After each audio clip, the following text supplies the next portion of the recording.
Hello friends, this is Seher from Easy Peasy, and the topic that we are going to discuss today is called as biogenesis of ribosomes in eukaryotes. Now, as we know that in eukaryotic cell, there are about 1.5 to 3 million ribosomes.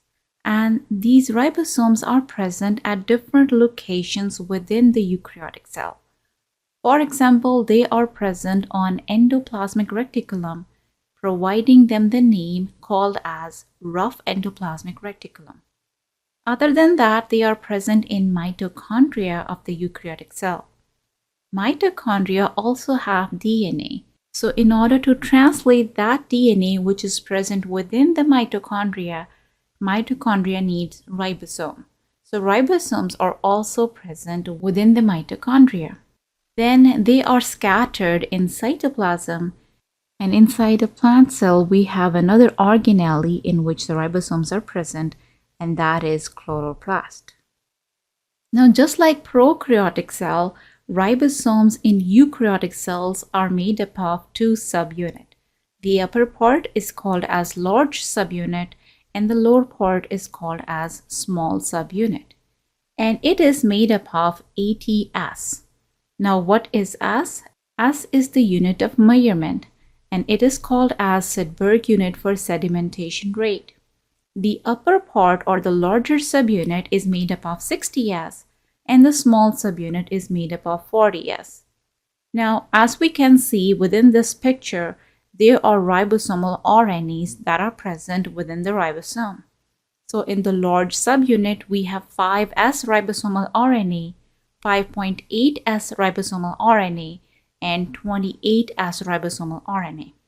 And in small subunit, we have only one ribosomal RNA, and that is of 18S. If we look at the composition of ribosomes that are present within the eukaryotic cell, we can see that 28S ribosomal RNA contains approximately 4,718 nucleotides. 5S ribosomal RNA have approximately 120 nucleotides in it, and 5.8S RNA have approximately 160 nucleotides in it.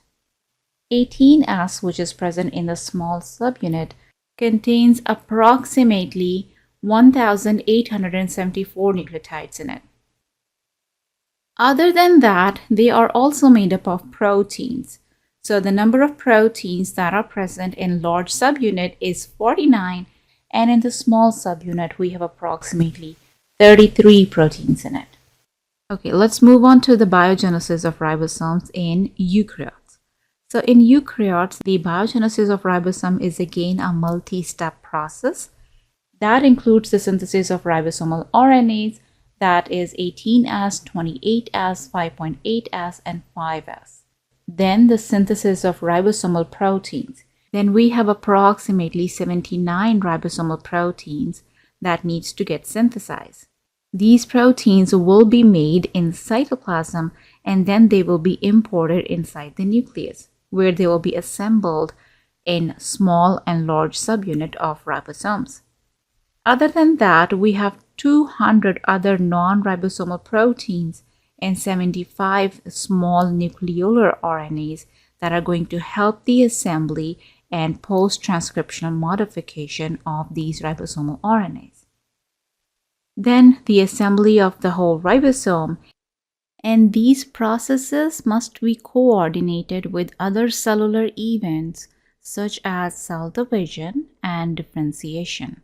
So, biogenesis of ribosomes in eukaryote is far more complicated than biogenesis of ribosomes in prokaryotes.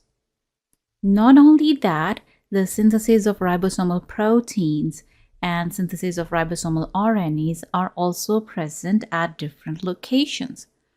So, as far as ribosomal proteins are concerned, the synthesis of ribosomal proteins will occur in cytoplasm. Ribosomal RNA, that includes 18S, 5.8S, and 28S, will be synthesized in the nucleolus of the cell. And 5S ribosomal RNA will be synthesized in the nucleoplasm of the cell. And as you can see in this picture, there are involvement of all three polymerases as well. So for ribosomal proteins, we need polymerase 2. For ribosomal RNA, that is 18S, 5.8S, and 28S, we need polymerase 1. And for 5S, that is going to synthesize within the nucleoplasm, needs polymerase 3. Now let's discuss each part separately, and we will start with polymerase 1, which is going to synthesize these ribosomal RNAs in the nucleolus of the cell. Now the nucleus of the cell is not as simple as it is usually shown in the pictures. It has several different types of things that are present, controlling several different other type of functions. But we are only concerned with the nucleolus here. Now within the nucleolus, we are particularly going to mention an area, and that is called as nucleolar organizing region. So the genome of ribosomal RNA is usually present within this area that is called as nucleolar organizing region. Now if we look deep into this region, we can see that there are three different types of layers present in this region. The innermost layer that is shown in yellow color here is basically called as fibrillar center. And the function of this part is that this is the area where transcription of ribosomal RNA occurs. Then we have this pink portion, and it is the dense fibrillar component. In this region, the pre-ribosomal RNA processing occurs. And then we have this blue region that is called as granular component. And the function of this region is that it will help in the pre-ribosomal assembly. When the genome of ribosomal RNA takes the form of chromosomes, then these nucleolar organizing regions will be present on the distal end or short arm of acrocentric chromosomes. The word acrocentric means that these chromosomes have short arms on one side of the centromere and long arms on the other side of the centromere. And in human, they are present on chromosome number 13, 14, 15, 21, and 22. And in this picture, as you can see, that nucleolar organizing regions are present in red color on the short arm of each chromosome. Okay, now let's see the genome that is present within this region. So in this picture, this is the nucleolus, and this area is the nucleolar organizing regions, and this blue color is showing that this is the chromosome and this is the short arm. This black circle is the centromere, and the portion that is present within the distal part of that chromosome have the region that is the nucleolar organizing region. Now if we elaborate this region, we can see that it is made up of repetitive units of ribosomal DNA, and around 400 copies are present in each chromosome. And they are present in the repetitive form from head to tail. As you can see, IGS, then ribosomal DNA, then IGS, then ribosomal DNA. So these repeats are going to repeat themselves around 400 times from head to tail. Now, if we only take one repeat and elaborate it, we can see that the region IGS contains various different parts here, and then followed by the 18S, 5.8S, and 28S. So this part is the ribosomal DNA, and from this portion till here, this whole part of the DNA is called as intergenic spacer. Now within the intergenic spacer, you can see we have a lot of different things. Now the first part in the intergenic spacer is ORI, and ORI stands for origin of replication. So replication starts technically from here. After that, we have two promoter sites. These promoters are not related to ribosomal DNA, but they have entirely different function. The first promoter is a non-coding RNA promoter, and it will be recognized by polymerase 2. it will generate some non-coding RNAs which are going to help in the assembly of ribosomes. After that, we have spacer promoter. This promoter will be recognized by polymerase 1. And the function of this promoter is that it will regulate the heterochromatization of ribosomal DNA repeats. So as we know that we have a euchromatin and then we have a heterochromatin.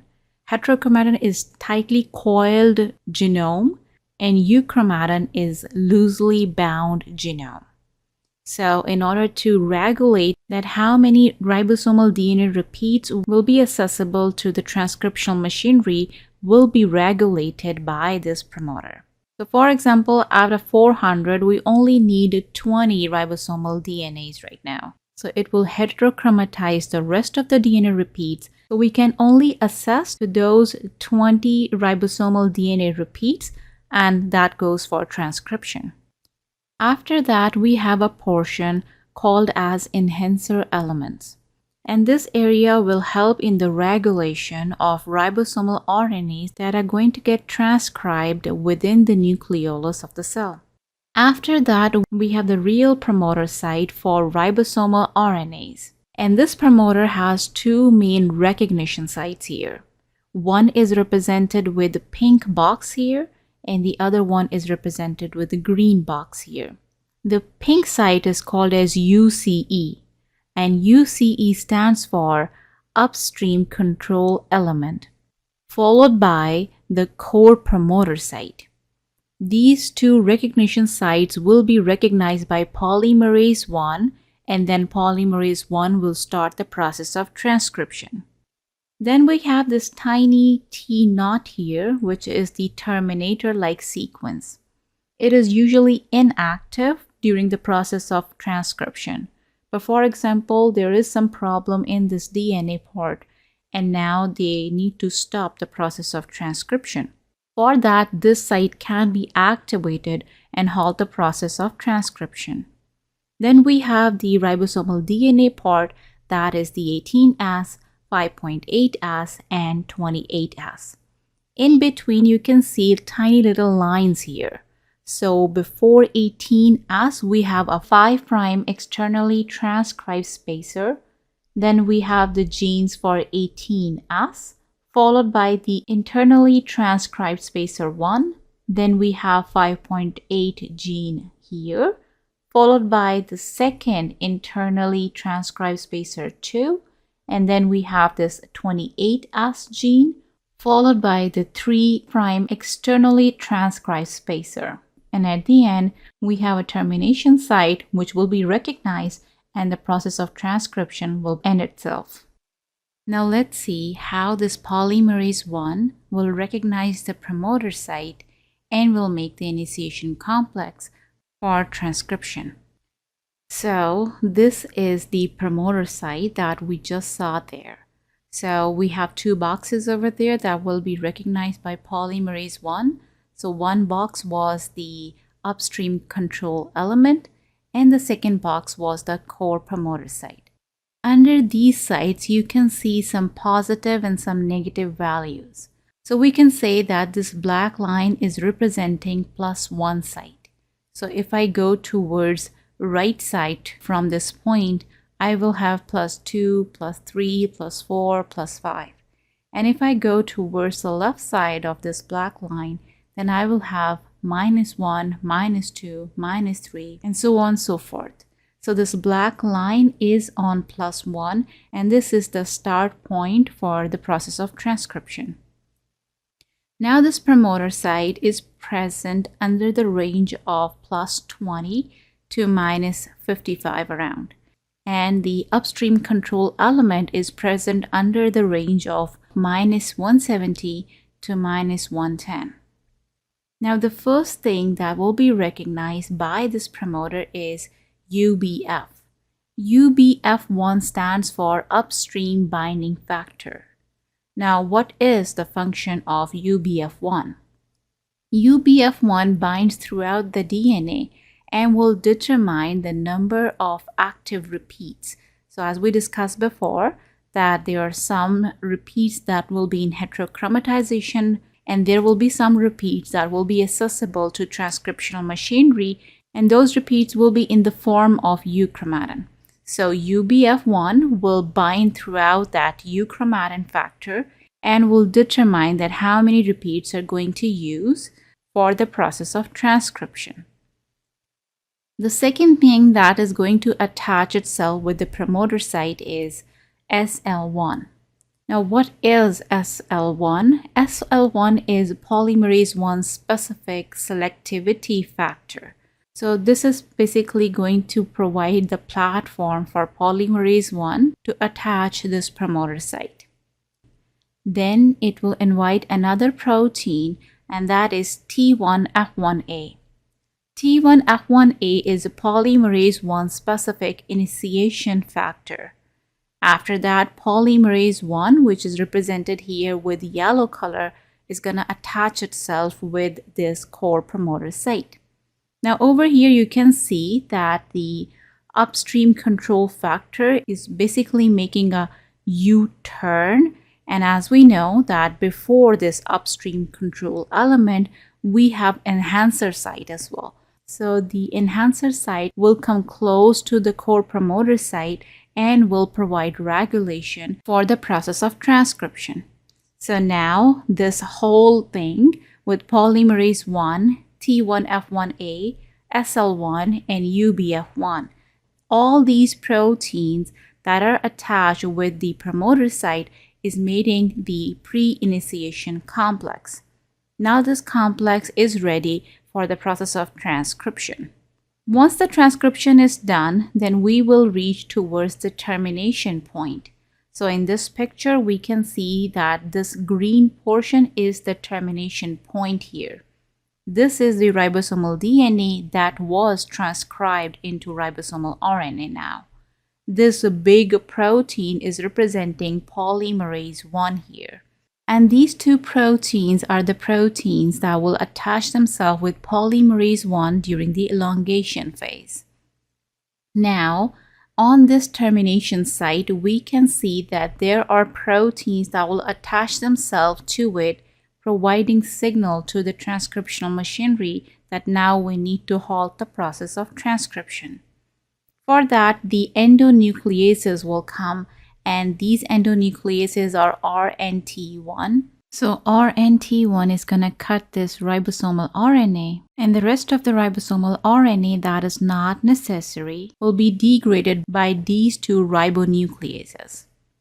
And now these ribosomal RNA will go under the process of post-transcriptional modification.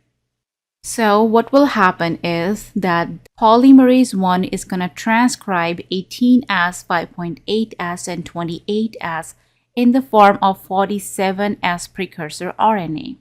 Now within this part, we have these RNAs with some spacers that are represented with blue color here.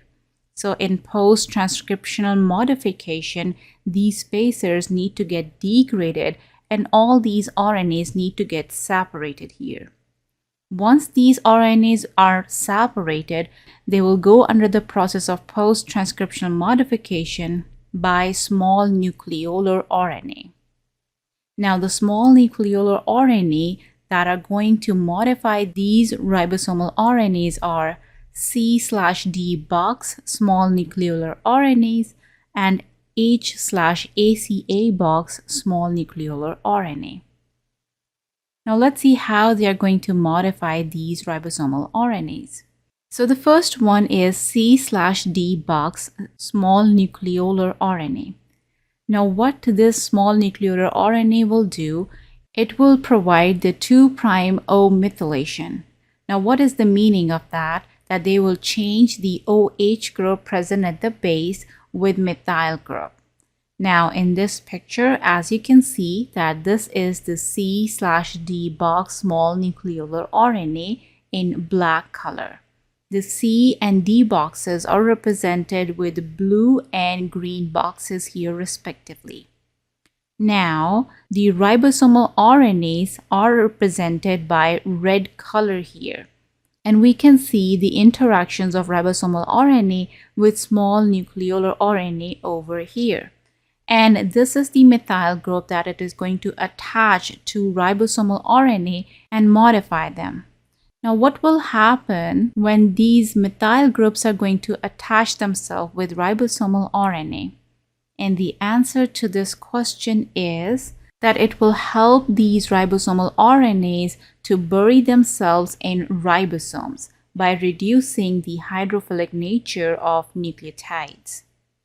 Okay, the next type of modification that these small nucleolar RNAs can provide is H/ACA box small nucleolar RNA. Now, what they are going to do is that it will provide pseudouridylation. Now, what is the meaning of that?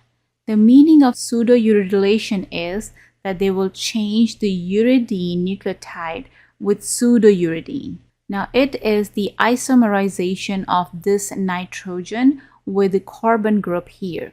So when they shift their places, uridine will become pseudouridine. Now, in this picture, this black line is representing the small nucleolar RNA, and ribosomal RNA is represented with red line here. And as you can see, the modification of pseudouridylation is occurring here. Now again, what is the benefit of this modification? So the benefit of this modification is that it will generate additional hydrogen bonding capacity that aids in the maintaining of ribosome structure. Now, after these modifications and some other minor modifications, these ribosomal RNAs will embed themselves in ribosome. The next ribosomal RNA that we are going to discuss is 5S ribosomal RNA that will be recognized by polymerase III. Now, the production of this ribosomal RNA will occur in the nucleoplasm of the cell. Unlike other ribosomal RNAs that are present on the distal end of ectocentric chromosomes, the genes of 5S ribosomal RNA are present on chromosome number 1 near the telomere part. So this blue portion in this chromosome and this red box showing in this picture are representing the genes for 5S ribosomal RNA. Now let's discuss the genome of ribosomal DNA. Ribosomal DNA of 5S contains around 500 base pairs, in which 380 base pairs contain a spacer region and 120 base pairs contain the transcribed sequence region. If we elaborate the spacer and transcribed sequence region, we can see that this is the spacer region and this is the 120 base pair transcribed sequence region here. The transcription starts at this point, so we will have +1 here. If we go towards right side from +1, we will have +2, +3, +4, and if we go towards left side of this starting point, then we will have -1, -2, -3. Then within this transcribed sequence, we have this shaded region, and this region is called as internal control region. Within this region, we have 3 different shades that are showing box A, box I and E, and box C. These boxes are intermediate elements which are responsible for the attachment of transcription factors and will help the attachment of polymerase III for the process of transcription. And at the end, we have poly T-tail, which will act as a transcription terminator site. Now let's see how this polymerase III will attach itself and make the initiation complex with it. So this is the 5S ribosomal RNA gene with C box here. So in this picture, C box will be responsible for the attachment of polymerase III. The first transcription factor that are going to attach the C box is TF3A. When this protein is going to attach itself with box C, it will invite another transcription factor, and that is TF3C. Now, as you can see, TF3C is a big protein that is covering this part of the DNA. Now, this transcription factors invite the next transcription factor, and that is the TF3B. TF3B contains 3 different proteins in it. So it will contain a TBP, BRF, and B protein. Now, as you can see in this picture, the starting point of transcription is at the start of this red line. So these proteins will cover that area here. And then it will invite polymerase 3 to attach itself with this complex and will start the process of transcription. Now, this initiation complex is ready to start the process of transcription. Okay, now the 5S gene is transcribed. Once this 5S gene is transcribed, TF3A will leave itself, and the unnecessary part of this ribosomal RNA will get degraded by ribonucleases. Then this 5S ribosomal RNA needs to go back into the nucleolus because all other ribosomal RNAs are already synthesized within the nucleolus. So this 5S ribosomal RNA that are synthesized within the nucleoplasm is going back into the nucleolus. For that, it will take help from 2 different proteins. The first protein is RPL5 and the other protein is RPL11. These 2 proteins with some other regulatory proteins will help the 5S ribosomal RNA to enter the nucleolus region of the cell. And over here, with the help of some other proteins, this 5S ribosomal RNA will embed itself in the largest subunit of ribosome. Okay, last but not least, ribosomal proteins.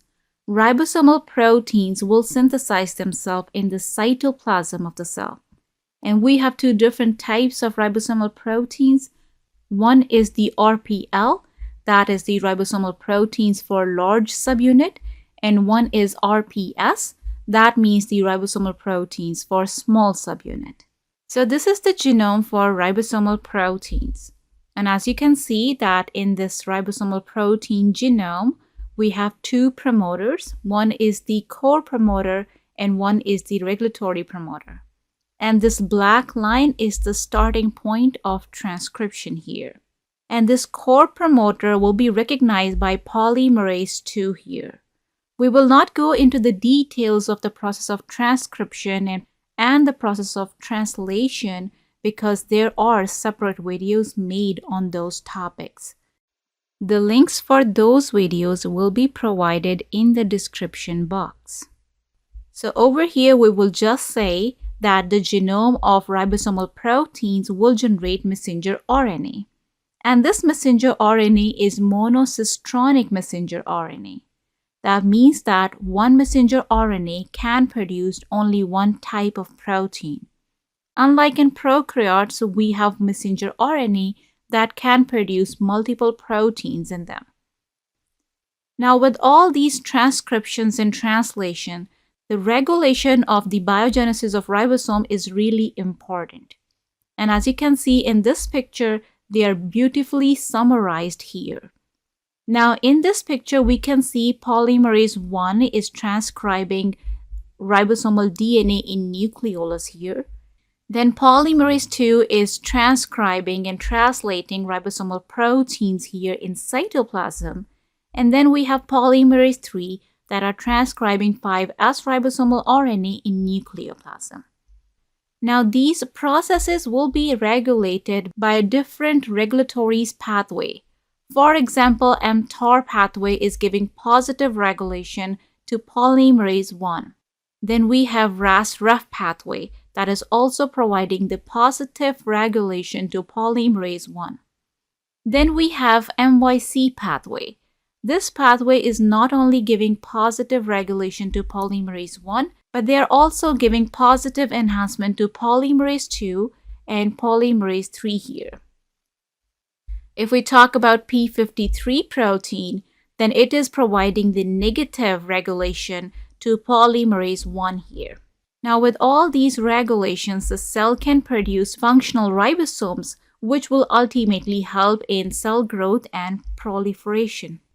Now, all these pathways that are regulating the process of transcription will depend on growth factors, the availability of amino acids, and the availability of glucose. Now, when we have excess amount of these things that are available to the cell, they will provide positive effect to these pathways. As you can see, TOR pathway here, NYC pathway here, RAS-REF pathway here. When the positive enhancements are going to occur in these pathways, they will ultimately provide positive effect to polymerase 1. And then this polymerase 1 will start the process of transcription. Now let's summarize the biogenesis of ribosomes. So this line is representing the nucleolus area. This is the nucleoplasm, and this is the nuclear membrane, having nuclear pores here. And this white portion is the cytoplasm. Now, we already know that polymerase 1 is going to produce ribosomal RNA inside the nucleolus. And those ribosomal RNAs are 18S, 5.8S, and 28S. 5S ribosomal RNA is going to get synthesized in the nucleoplasm by polymerase 3. The messenger RNA for ribosomal proteins is also going to transcribe within the nucleoplasm of the cell. From there, 5S will enter the nucleolus of the cell. And messenger RNA for ribosomal proteins will move into the cytoplasm of the cell. Inside the cytoplasm, the translation of ribosomal proteins will occur. And then these ribosomal proteins will enter back inside the nucleus with the help of the nuclear pore. From these proteins, the protein that was necessary for 5S ribosomal RNA will go and attach itself to it. And it will become a pre-assembled 5S ribosomal RNA. Then within the nucleolus, as we discussed before, that there is a generation of small nucleolar RNA as well by polymerase 2. These small nucleolar RNA will enter the caudal body, which is also an organelle present within the nucleus of the cell, to mature themselves. After maturation, these small nucleolar RNAs will go towards the ribosomal RNA and do the post-transcriptional modification. Once the post-transcriptional modification is done, 18S, 5.8S, and 28S ribosomal RNA will get separated. 5.8S, 28S, and 5S will embed themselves into the large subunit of ribosome. That will be called as pre-60S large subunit. And 18S will embed itself into the small subunit of ribosome, and that will be called as pre-40S. Then these pre-60S and pre-40S will go back into the cytoplasm, where they will mature themselves into 60S large subunit and 40S small subunit. Now the proteins that will help these small subunit and large subunit to pass through the nuclear membrane will get separated from there and will go back into the nucleoplasm in order to assess next pre-60S and pre-40S ribosomal subunits. And that's how the biogenesis of ribosome occurs. Thank you very much for watching these videos. If you like it, please subscribe our channel. Thank you. Bye-bye.